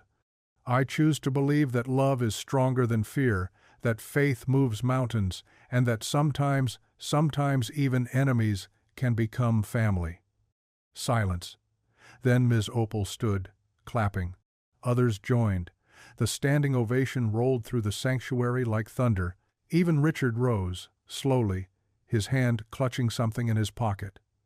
As people filed out, shaking Gabe's hand, offering encouragement, Richard lingered near the door. His face had gone pale, sweat beading on his forehead. Richard? Evelyn touched his arm. Are you? He clutched his chest, stumbling. His knees buckled. Gabe moved without thinking, catching Richard before he hit the ground. Call 911, now. He lowered Richard gently, loosening his tie. Look at me. Breathe. In through your nose, out through your mouth. Richard's hand fumbled in his pocket, pulling out a worn unit patch. Vietnam, 1st Cavalry Division. My unit. I see it. You're okay. Help's coming. Gabe kept his voice steady, the same tone he used with panicking veterans. Mia, get water from the kitchen. Evelyn, his medication, does he have nitro? Everything moved in practiced rhythm. Gabe monitored Richard's pulse while Evelyn found his pills. Mia returned with water. Rosa corralled curious onlookers. Why? Richard wheezed, looking up at Gabe. Why, help me. Because that's what we do. Veterans don't leave anyone behind. The ambulance arrived in minutes. As paramedics worked, Richard grabbed Gabe's wrist. The speech. You meant it? Every word. Richard's grip tightened. For the first time, he looked at Gabe without hatred or suspicion. He saw a fellow soldier, steady hands in crisis, choosing mercy over revenge. The moment broke as paramedics lifted the stretcher, but something fundamental had shifted. The wall between them cracked, just enough for light to enter. Richard sat in his leather wingback chair, the mansion's library dark except for the amber glow of a single lamp. The house felt cavernous, each room an echo chamber of silence. His chest ached not from the angina, but from something deeper. The medals lay spread across his mahogany desk. Bronze Star, Purple Heart, Air Medal with Valor Device. Each one a memory of mud and blood, of boys who never came home. He traced the edge of his unit patch, the same one he'd clutched at the church. When had he become this man? This cold fortress of a person who threatened mothers and banned fathers from doorsteps? The vigil haunted him. All those candles in the darkness, neighbors standing shoulder to shoulder for a man he'd tried to destroy. Not a mob, not protesters, just people with faith that love mattered more than winning. Gabe's words circled his mind. Family is about presence. Showing up when it's hard. Richard poured himself a scotch but didn't drink it. His hands trembled, another betrayal of age. He thought of Nico, bright-eyed and curious, building dinosaur kingdoms in the garden. The boy who whispered, "Grand friend," when Richard tucked him in, a title the child invented because Mr. Richard felt too cold. The truth sat heavy. He'd grown to love that boy, not as property or legacy, but as the grandson he'd never have. And in trying to keep him, he'd become the very thing he'd once fought against a tyrant. Across town, the hospital's pediatric ward hummed with quiet efficiency. Gabe and Rosa sat on either side of Nico's bed, watching him color a picture of a T-Rex wearing a cape. "His color's better," Rosa murmured, brushing dark hair from Nico's forehead. "Strong kid." Gabe adjusted the boy's blanket.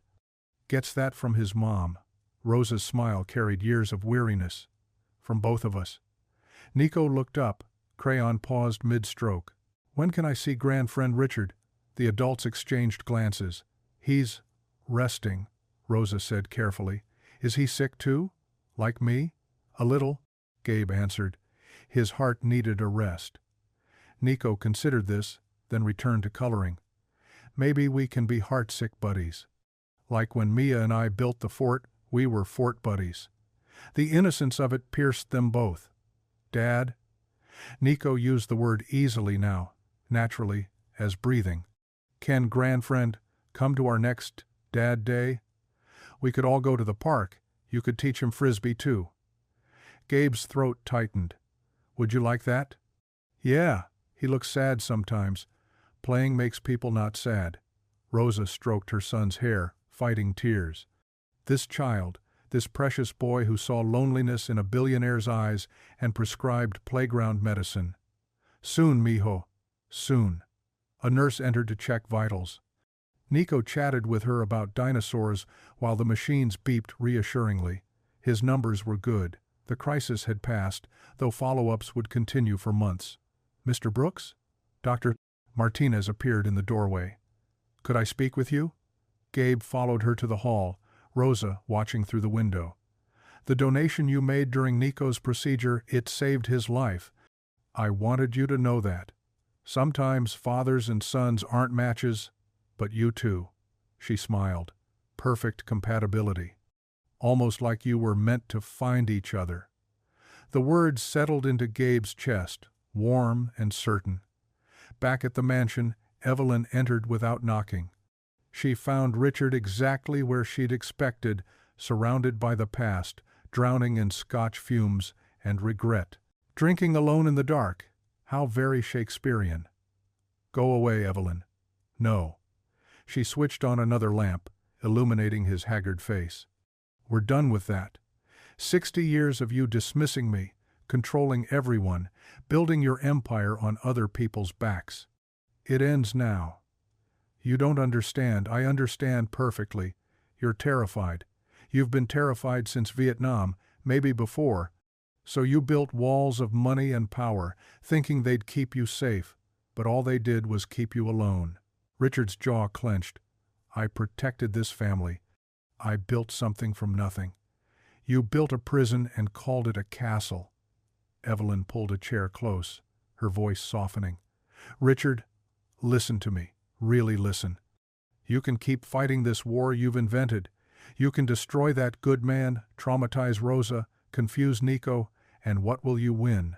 An empty house and a broken child who'll grow to hate you. He won't, he will. Children always learn the truth. Or," she reached for his hand, shocked when he didn't pull away, "you can choose mercy. You can admit you were wrong. You can share Nico instead of hoarding him. You can have a family messy, complicated, real family instead of servants and lawyers." Richard stared at their joined hands. When had they last touched? Their mother's funeral? "Earlier? I watched you today," Evelyn continued. "When Gabe helped you, when he kept you calm, you looked relieved. Like you'd been holding your breath for decades and finally exhaled. The tears came then, silent at first, then in waves that shook his broad shoulders. Not from pain this time, but from the terrible breaking of pride, the shattering of walls built over a lifetime. "I don't know how," he whispered. "I don't know how to be different. You start by dropping the lawsuit. Tomorrow. First thing." Richard nodded, unable to speak. "Then you apologize. Really apologize. And then," Evelyn squeezed his hand, "then you learn. You learn what family actually means." Outside, November wind rattled the windows. Inside, an old man wept for all his wasted years, while his sister held his hand and offered him what he'd never allowed himself, forgiveness. The courtroom filled like a church on Easter morning. Veterans in worn jackets claimed the back rows. Churchwomen clutched purses and tissues in the middle sections. Reporters squeezed into corners, notebooks ready. Gabe straightened his only suit, the one from his wife's funeral, and tried to steady his breathing. Beside him, Rosa's fingers found his under the defense table. Her touch anchored him. All rise. Judge Patricia Coleman entered, her robe swishing with purpose. She surveyed the packed gallery with raised eyebrows. This is a custody hearing, not a revival. I expect appropriate decorum. Ms. Opal muttered something about judges not knowing good community when they saw it. Rev. Lila shushed her. Ms. Whitmore, you may take the stand. Evelyn rose with quiet grace, carrying a manila folder that trembled slightly in her hands. Richard's legal team shifted uneasily. Ms. Whitmore, the judge began, you're here as a witness for the respondents? I'm here for the truth, Your Honor. She opened the folder, spreading documents across the witness stand like playing cards of conscience. These are internal memos from Whitmore Realty, dating back 15 years. They detail systematic discrimination in rental practices, instructions to find reasons to reject Black and Latino applicants, guidelines for keeping staff quiet about workplace harassment. Richard's lead attorney shot to his feet. Objection. Relevance? Goes to character and pattern of behavior, Your Honor, the retired judge advocate responded from Gabe's side. Mr. Whitmore claims my clients are unfit parents. These documents suggest his judgment stems from prejudice, not concern for the child. I'll allow it, Evelyn continued, her voice gaining strength. My brother has spent decades controlling people through fear and money. Rosa Alvarez wasn't his only victim, she was simply the most recent. The gallery stirred. Rosa gripped Gabe's hand tighter. That's quite an accusation against your own family, Judge Coleman observed. Family means telling hard truths when silence becomes complicity. Evelyn looked directly at Richard. I stayed quiet too long. When Evelyn stepped down, the retired judge advocate stood. For 20 minutes, he dismantled Richard's case like a master clockmaker taking apart a watch. Every accusation against Gabe, instability, poverty, that old false arrest crumbled under scrutiny. Gabriel Brooks served 2 tours in Afghanistan. He's raised a brilliant daughter alone after his wife's death. He works 2 jobs, mentors veterans, and has never missed a child support payment to his late wife's elderly parents, who he still helps support. If this is instability, Your Honor, we should all be so unstable. Then Reverend Lila approached the bench, carrying a cardboard box. Your Honor, these are character letters from our community. How many? 347. The judge blinked. I'm not reading 300. Just a few, Your Honor. Please. Rev. Lila pulled out one at random. From Marcus Williams, age 9. Mr. Gabe fixed my bike when Mom couldn't afford a new one. He's nice. Another. From Dolores Chen, retired teacher. I've watched Gabe raise Mia with patience and love. Any child would be blessed to call him father. One more. From Sergeant Jake Morrison. Gabe saved my life in Kandahar. He saves it again every Thursday at our Veterans Support Group. He doesn't know how to quit on people. The courtroom had gone still, that particular quiet that comes when truth fills a space. Then Richard stood. His lawyers grabbed at his sleeves, hissing warnings, but he shook them off. He walked to the center of the courtroom, each step measured, deliberate. Your Honor, I need to address this court. Judge Coleman frowned. Mr. Whitmore, you have counsel, please. Something in his voice broken, honest, made her nod. Richard turned to face Gabe and Rosa. His hands shook. I've been a fool. Worse, I've been cruel. The gallery held its breath. I told myself I was protecting Nico, giving him advantages, but I was protecting myself from facing my own prejudices, from admitting I've been wrong about everything. His voice cracked. He pressed on. Rosa, you've been nothing but loyal, kind, and decent. I repaid that by threatening you, terrorizing you, using your immigration fears against you when I knew you were a citizen. I'm sorry. Rosa's tears fell freely now. Gabe. Richard faced him fully. "You're twice the man I am. You served with honor while I hid behind money. You raised your daughter with love while I drove mine away with coldness. You helped me yesterday when I didn't deserve help. You're exactly the father Nico needs." The old man's shoulders sagged. "I withdraw my petition." "All of it." Gasps rippled through the gallery. "Furthermore," Richard continued, voice steadying, "I pledge to establish a domestic workers' legal defense fund with an initial endowment of $2 million, and a pediatric cardiology clinic at County General named for Nico to ensure no child goes without heart care due to inability to pay." Judge Coleman removed her glasses, cleaned them, put them back on. "Mr. Whitmore, are you certain?"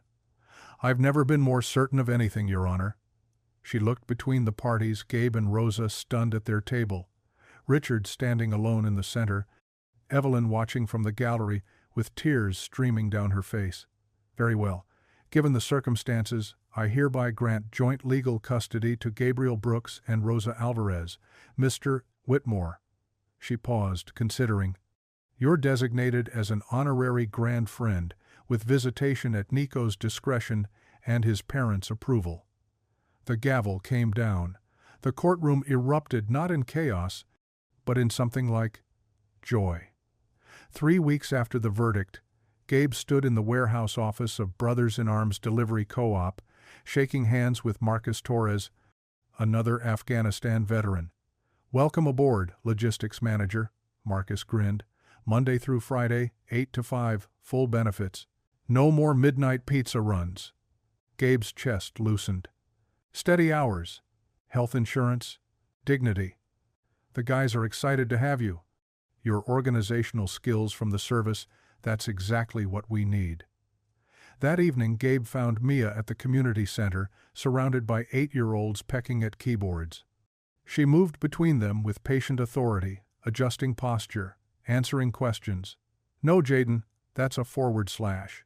You want / for the escape sequence. Mia's our best junior instructor," the center director told Gabe. "The kids worship her." Mia caught his eye and waved, her smile bright with purpose. At the same time, across town, Rosa sat in her first hospitality management class at the community college. The textbook felt heavy with promise. Her phone buzzed a text from Evelyn. "Focus on learning. Everything else is handled."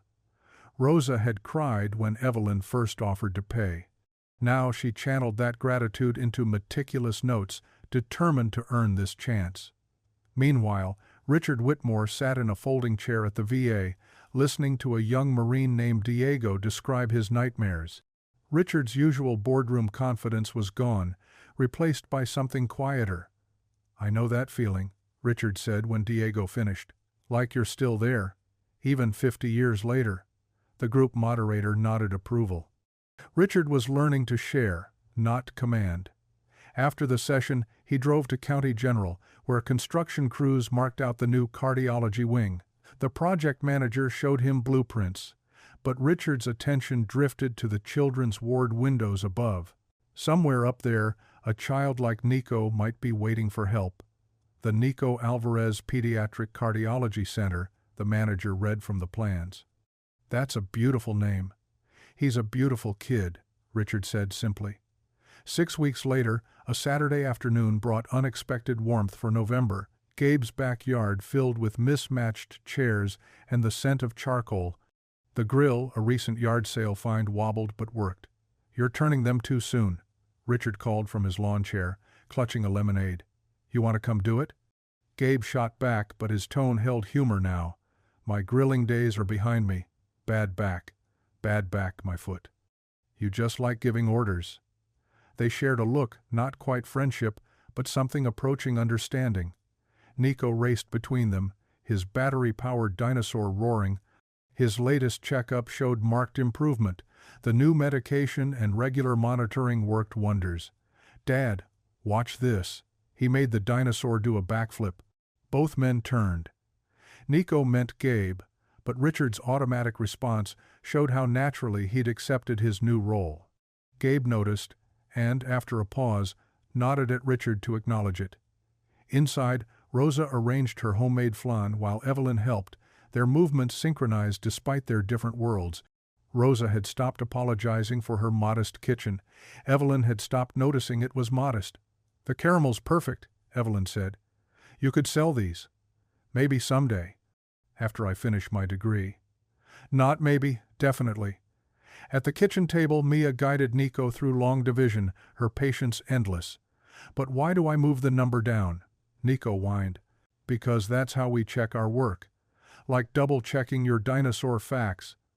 "Nobody double-checks dinosaur facts." "Scientists do. That's how they know T-Rex arms were actually super strong." "Really?" "Really. Now try problem 4. Ms. Opal arrived with her peach cobbler and stories that made everyone laugh. Rev Lila brought her guitar, filling quiet moments with gentle hymns that even Richard found himself humming along to. As the sun lowered, they gathered around the picnic table, an irregular family bound by choice rather than blood. Gabe said grace, his words simple but heartfelt. "Thank you for second chances, for third chances, for all the chances we need to get it right. Amen," came the chorus, Richard's voice among them. They ate and talked, conversation flowing easier each time they gathered. Richard told war stories that actually made people laugh. Rosa shared memories of her grandmother's recipes. Mia described her coding students with big sister pride. When Nico started drooping, Rosa stood to leave, but he protested. "Can't we stay longer?" "You have swimming lessons tomorrow, mijo. I'll take him," Richard offered, then caught himself. "If that's okay." Rosa and Gabe exchanged glances. "That would be helpful," Rosa said carefully. "Thank you." The moment hung delicately, Richard asking permission, Rosa granting it, Gabe nodding approval. New patterns, replacing old ones. As they cleared dishes, Gabe and Richard ended up alone by the cooling grill. "I never thanked you," Richard said suddenly, "for helping me that day at the church. Anyone would have." "No, they wouldn't have. I wouldn't have, before." They stood in comfortable silence, watching Nico chase fireflies with Mia's help. "He's lucky," Richard continued, "to have you. He's lucky to have all of us." Richard's throat worked. "I don't deserve. Nobody deserves grace. That's what makes it grace." The old man's eyes glistened. He offered his hand. Gabe shook it, firm and warm. The June sun painted the church lawn gold. Sprinklers sent rainbows arcing over squealing children, while veterans flipped burgers and church ladies arranged endless desserts on gingham-covered tables. "More ice." "Ms." Opal commanded from her throne, a lawn chair strategically placed in the shade. "And somebody better save me a piece of that chocolate cake before these heathens devour everything." Richard carried a bag of ice from his Mercedes, his 4th trip. His polo shirt stuck with sweat, but he moved with purpose. The Richard Whitmore of 6 months ago wouldn't have been caught dead hauling ice at a church picnic. This Richard grabbed a second bag without being asked. "You trying to show off, Whitmore?" "Ms." Opal called. "Just trying to keep up with you, Opal." "Honey, nobody can keep up with me. I've got 74 years of practice being fabulous." Their laughter drew smiles from nearby tables. Rosa arranged paper plates with mechanical precision, a habit from years of catering to Richard's parties. But now, her movements held joy rather than duty. Evelyn worked beside her, having traded her usual pearls for a simple sundress. "The potato salad's almost gone," Evelyn noted. "Mia made that batch. She's getting good." They watched Mia teaching younger kids to code on tablets under the pavilion, her students ranging from 6 to 60. She'd inherited her father's patience and her mother's gentle spirit, though neither Gabe nor his late wife had known anything about computers. "Dad, watch me." Nico's voice cut through everything. He stood at the sprinkler's edge, preparing for a running leap through the water. Gabe and Richard both turned that automatic response they'd developed over the months. "Be careful, buddy," Gabe called. "Don't slip," Richard added. Nico grinned and charged through the spray, emerging victorious and dripping. He ran straight for them, arms wide. "I'm soaked." No kidding, Gabe laughed, but accepted the wet hug anyway. Richard hesitated, then opened his arms too. Nico crashed into both men at once, soaking their shirts. Neither complained. Reverend Lila's guitar started a familiar hymn. Ms. Opal's voice rose first, strong and clear, despite her age. Others joined gradually, veterans humming bass lines, children adding soprano squeaks, teenagers surprisingly knowing all the words. The hymn blended with distant laughter, with sizzling meat, with the rhythmic splash of sprinklers. Sacred and ordinary mixing like they always should. "Shoulders," Nico demanded suddenly, bouncing between Gabe and Richard. The two men looked at each other. Gabe raised an eyebrow. Richard shrugged. "Why not?" "On 3, Gabe said. They counted together, then hoisted Nico up, each supporting one side, as he stretched across their shoulders like a bridge between worlds. Nico spread his arms wide, king of everything he surveyed. "I can see the whole park. Hi, Mia." Mia looked up from her coding students and waved, then grabbed her phone. "Hold still, all of you." Rosa appeared beside her, tears streaming even as she smiled. Evelyn joined them, then Ms. Opal hobbled over, then Reverend Lila with her guitar. The photo expanded, neighbors pressing in, veterans throwing peace signs, church ladies holding their covered dishes, children peering between legs. Everyone say, "Family," Mia called. "Family." The word echoed across the lawn, sincere and silly and perfect. Above the main picnic table, a banner stretched between two poles, hand-painted by the Sunday school kids with more enthusiasm than skill. "Families are built, not bought," it declared in uneven letters, decorated with handprints in every color. Diego, the young Marine from Richard's VA group, sat with other veterans at a corner table.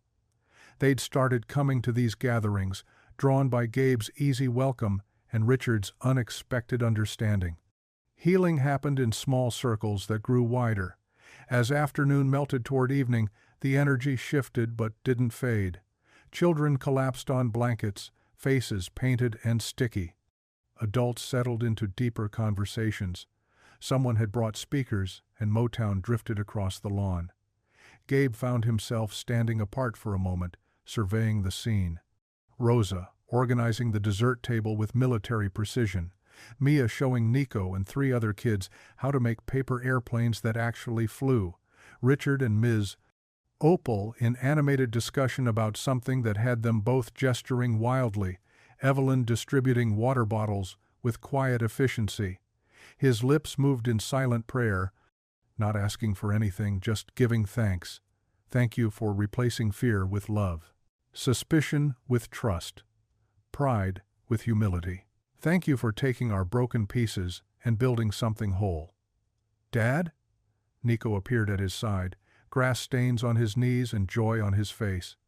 Can we do this every week? Maybe not every week, buddy, but often. With everyone, even grand friend Richard? Everyone who wants to come. Nico considered this, then nodded with 7-year-old wisdom. Good. Because family should be together. The boy ran off to join a new game, leaving Gabe with tears he didn't bother hiding. The sun dropped lower, painting everything amber. Fireflies began their ancient dance. Richard approached, carrying 2 lemonades. Thought you might be thirsty.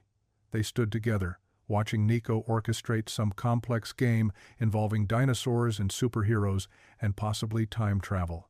He's happy, Richard said. He is. We did that. All of us. We did.